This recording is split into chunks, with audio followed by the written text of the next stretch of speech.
బంగాళాఖాతంలో ఏర్పడిన ఉపరితల ఆవర్తన ప్రభావంతో రాష్ట్రంలో వర్షాలు దంచికొడుతున్నాయి. రానున్న 24 గంటల్లో ఆవర్తనం బలపడి అల్పపీడనంగా మారే అవకాశం ఉందని వాతావరణ శాఖ ప్రకటించింది. దీని ప్రభావంతో రాష్ట్రంలో మరో 4 రోజుల పాటు వర్షాలు పడతాయని అంటోంది.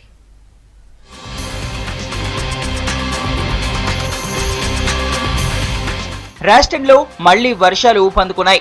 వాయువ్య బంగాళాఖాతంలో ఏర్పడిన ఉపరితల ఆవర్తనం ప్రభావంతో వర్షాలు పడుతున్నాయి.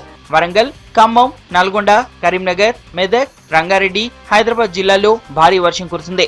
అత్యధికంగా వరంగల్ జిల్లా పరకాలలో 8 సెంటీమీటర్లు, మొగుళ్లపల్లిలో 6, ఆత్మకూరు 4, సాయంపేటలో 3, ఖమ్మం జిల్లా పాల్వంచలో 3 సెంటీమీటర్ల వర్షపాతం నమోదైంది. వరంగల్లో భారీ వర్షాలు కురుస్తుండటంతో గ్రేటర్ అధికారులు అప్రమత్తమయ్యారు. ఇంజనీరింగ్, పారిశుద్ధ్య విభాగం అధికారులు అలర్ట్ గా ఉండాలని కమిషనర్ సర్ఫరాజ్ అహ్మద్ ఆదేశించారు.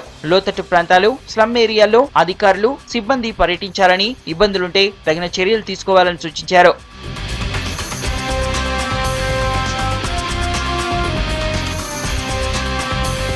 హైదరాబాద్ లో భారీ వర్షానికి రోడ్లన్నీ జలమయమయ్యాయి. దీంతో వాహనదారులు తీవ్ర ఇబ్బందులు పడ్డారు. రంగారెడ్డి జిల్లా హయత్ నగర్ దగ్గర పెద్దంబర్పేట్ ఔటర్ రింగ్ రోడ్డుపై కొండ చర్యలు విరిగి రోడ్డుకు అడ్డంగా పడ్డాయి. దీంతో అప్రమత్తమైన అధికారులు రోడ్డుపై పడిన బండరాళ్లను తొలగించారు.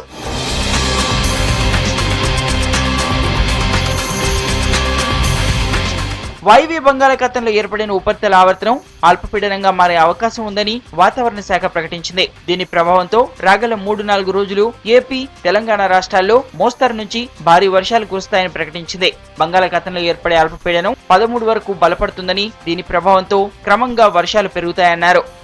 వాయువ్య బంగాళాఖాతం, దానికి ఆనుకుని ఉన్న ఒరిస్సా, ఈ ప్రాంతాల్లో ఉపరితలంలో ఒక ఆవర్తనం ఒకటి కొనసాగుతుంది. ఇది రాగల 24 గంటల్లో పశ్చిమ మధ్య బంగాళాఖాతం, దాన్ని ఆనుకుని ఉన్న వాయువ్య బంగాళాఖాతంలో అల్పపీడనంగా మారే అవకాశం ఉంది. దీని ప్రభావం వల్ల 2 తెలుగు రాష్ట్రాల్లో కూడా రాగల 3-4 రోజులు కూడా విస్తారంగా వర్షాలు కురుస్తాయి. అదేవిధంగా తెలంగాణ రాష్ట్రంలో రేపటి నుంచి మరి ఒక 3-4 రోజుల పాటు విస్తారంగా వర్షాలు కురుస్తాయి.